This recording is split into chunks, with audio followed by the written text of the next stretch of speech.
So hello family, कैसे हो आप लोग। होप करता हूँ आप सब लोग बढ़िया होंगे। आज के इस वीडियो में हम लोग बात करने वाले हैं किया करेंस के बारे में।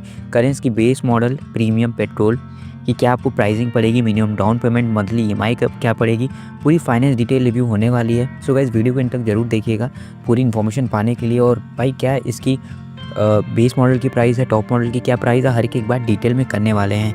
1 साल से लेकर 7 साल तक क्या ईएमआई रहने वाली है। आपको जो कोई सा भी टेन्योर चूज़ करना है तो आपको उसमें पूरी चीज़ें मालूम चल जाएगी, क्या ईएमआई आएगी, कितना इंटरेस्ट पे करोगे, हर चीज़ मालूम चल जाएगा भाई। सो गाइस वीडियो इन तक बनी रहिएगा, पूरी इन्फॉर्मेशन मिल जाएगी।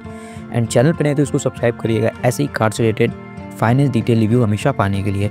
और भी किसी कार का अगर आपको फाइनेंस वीडियो चाहिए तो फटाफट से कमेंट सेक्शन में बता दीजिएगा, मैं आपको रिप्लाई दे दूंगा भाई। तो किया करेंस प्रीमियम मॉडल आपके सामने खड़ी हुई है, जो कि गाइस आपको कॉस्ट करेगी 10.5 लाख रुपये एक्स शोरूम, और समझ जाइए 12.5 लाख रुपये गाड़ी आपको कॉस्ट करती है ऑन रोड प्राइस बिल्कुल डिफरेंट सिटी स्टेट में वेरी कर सकती है। और बेस मॉडल 10.5 लाख रुपये कॉस्ट करेगी करेंस, टॉप मॉडल 20 लाख तक चली जाती है। यहाँ पे आपको 40 वेरिएंट 7 कलर ऑप्शन मिल जाते हैं, पेट्रोल डीजल दोनों में ही ऑफर होती है। एंड इसमें आपको 497 CC 4 cylinder BS6 phase 2 engine मिलता है, पेट्रोल इंजन, जहाँ पे मैक्स पावर आपको 113 bhp की मिलती है 6300 RPM पे। एंड 144 Nm की टॉर्क मिल जाती है 4500 RPM पे। काफ़ी बढ़िया पावर एंड टॉर्क देखने को मिल जाता है। और भाई डाउन पेमेंट की बात करेंगे तो 2 लाख रुपीज़ आपको कम से कम डाउन पेमेंट देना पड़ेगा। तो गाड़ी की मिनिमम डाउन पेमेंट रहने वाली है 2 लाख रुपीज़। अब भाई डाउन पेमेंट डिपेंड करता है आपकी सिविल रिपोर्ट पे। सिविल रिपोर्ट अगर आपका भाई बढ़िया है तो हो सके कि मिनिमम डाउन पेमेंट से कम पैसा भी दोगे तो आप फाइनेंसर आपको जो गाड़ी है वो फाइनेंस कर देगा आप पे। लेकिन अगर सिविल रिपोर्ट थोड़ी सी गड़बड़ है तो भाई क्या पता आपको मिनिमम डाउन पेमेंट से थोड़ा ज़्यादा भी पेमेंट करना पड़े, ये चीज़ें होती हैं। एंड रेट ऑफ इंटरेस्ट की बात करते हैं तो भाई यहाँ पे 8% का रेट ऑफ इंटरेस्ट हम लोग लेकर चलेंगे। रेट ऑफ इंटरेस्ट इसलिए थोड़ा ज़्यादा है क्योंकि इस समय काफ़ी हाई रेट ऑफ इंटरेस्ट पे फंड्स आरबीआई ही प्रोवाइड कर रही है बैंक्स को। तो भाई मिनिमम डाउन पेमेंट देने के बाद जो आपका लोन अमाउंट रहेगा, मतलब जिस पे कार फाइनेंस होगी, वो रहेगी 10.5 लाख रुपीज़। अब भाई 10.5 लाख का क्या हर महीने की ईएमआई आएगी, कितना इंटरेस्ट एक्स्ट्रा पे करोगे, आइए इसकी बात कर लेते हैं।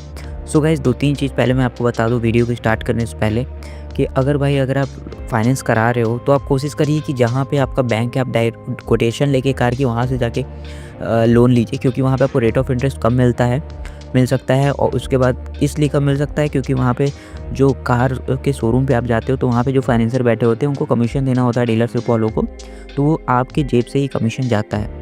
और बाकी अगर आप बैंक से जाते हो तो वहाँ पे किसी भी थर्ड पार्टी को उनको कमीशन नहीं देना होता, इसीलिए आपको लो ROI पे ही वो मतलब फाइनेंस कर देंगे। एंड गाइज हमेशा रेट ऑफ इंटरेस्ट के लिए आपको लड़ना है, चाहे वो आप अपने बैंक से कराते हो या फिर फाइनेंसर मतलब शोरूम पे जाते हो वहाँ पे आपके फाइनेंसर से कराते हो। तो कंपटीशन बहुत ज़्यादा है मार्केट में, तो आपको अलग अलग बैंक का नाम लेके कि ये मुझे इतना का प्रोवाइड, क्योंकि आप 1% भी रेट ऑफ इंटरेस्ट कम कराओगे तो काफ़ी ज़्यादा पैसा बचा लोगे। सो गाइस ये बात थी भाई अपनी रेट ऑफ इंटरेस्ट कम कराने के लिए। और ये है कि कम से कम आप टेन्योर चूज़ करिए, max to max 4 to 5 year का टेन्योर चूज़ करिए भाई, उससे ऊपर जाने की जरूरत नहीं है। बिकॉज जितना ज़्यादा आप टेन्योर चूज़ करोगे उतना ज़्यादा इंटरेस्ट भी आप पे करते हो। हालांकि EMI अमाउंट तो रिड्यूस होती है लेकिन भाई उसका कोई मतलब नहीं है। तो भाई यहाँ पे आपको या 2 काम करना है, या फिर कम से कम टेन्योर चूज़ करो, नहीं तो भाई max to max down payment दो, जिससे कि आप अपना इंटरेस्ट बचा लोगे। सो गाइस अगर आप 1 साल का टेन्योर चूज़ करोगे ना, जो लोन का ड्यूरेशन है 2 लाख रुपये डाउन पेमेंट देने के बाद, तो मंथली EMI आएगी 91,300, 46,000 रुपीज़ इंटरेस्ट का पार्ट होगा, 10,96,000 आपका रहने वाला है टोटल प्राइस। टोटल प्राइस मतलब ये भाई अपना जो प्रिंसिपल अमाउंट था ना, लोन अमाउंट प्लस इंटरेस्ट, ये अपना टोटल। बाकी ओवरऑल गाड़ी की प्राइस चाहिए तो टोटल अमाउंट में डाउन पेमेंट प्लस कर दीजिएगा। एंड सेकंड ईयर की बात कर लेते हैं, अगर 2 साल का टेन्योर चूज़ कर रहे हो तो 47,500 रुपीज़ EMI आएगी, 89,700 रुपीज़ आपकी इंटरेस्ट पेबल अमाउंट है, और 11,40,000 आपकी टोटल प्राइस हो जा रही है। अगर आप 3 साल का टेन्योर चूज़ करते हो तो 33,000 रुपीज़ आपकी EMI अमाउंट रहेगी, 1,34,000 इंटरेस्ट पेबल अमाउंट होगा, 11,84,000 रुपीज़ आपकी टोटल प्राइस होगी। अगर आप 4 साल का टेन्योर चूज़ करते हो 4 ईयर का तो 25,600 रुपीज़ आपकी EMI अमाउंट होगी, 1,80,000 रुपीज़ आपकी इंटरेस्ट पेबल अमाउंट होगी, 12,30,000 रुपीज़ आपकी टोटल प्राइस होगी। अगर आप 5 ईयर का टेन्योर चूज़ कर रहे हो 5 साल का तो 21,300 रुपीज़ आपकी EMI अमाउंट होगी, 2,27,000 रुपीज़ इंटरेस्ट पेबल अमाउंट होगा, और 12,77,000 आपकी टोटल प्राइस होगी। जैसा कि मैंने वीडियो की स्टार्टिंग बताया था, जैसे जैसे आप टेन्योर बढ़ाओगे वैसे वैसे EMI का अमाउंट तो रिड्यूस होगा और इंटरेस्ट पेबल अमाउंट बढ़ता जाएगा, तो वो चीज़ें सेम यहाँ हो रही हैं भाई। अब बात कर लेते हैं भाई 6 ईयर का टेन्योर अगर आप चूज़ करोगे तो 18,400 रुपीज़ EMI अमाउंट रहेगी, 2,75,000 रुपीज़ आपकी इंटरेस्ट पेबल अमाउंट होगी और 13,25,000 टोटल प्राइस होगी।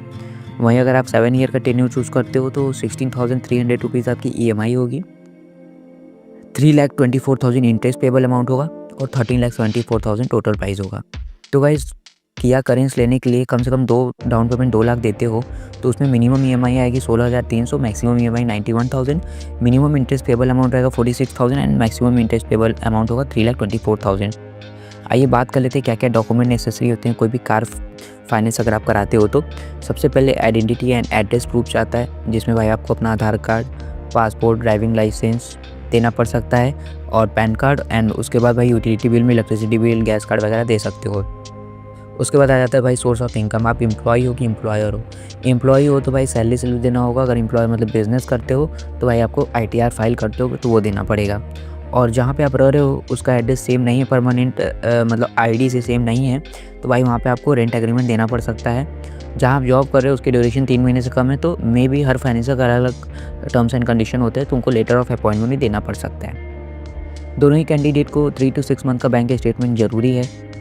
पासपोर्ट साइज़ फ़ोटोज़ मैंडेट कराने के लिए भाई UPI या फिर डायरेक्ट डेबिट कार्ड से भी मैंडेट करा सकते हो, जो फाइनेंसर के पास फीचर अवेलेबल होता है हमको उनको देना होगा। कैंसल चेक्स की ज़रूरत पड़ सकती है।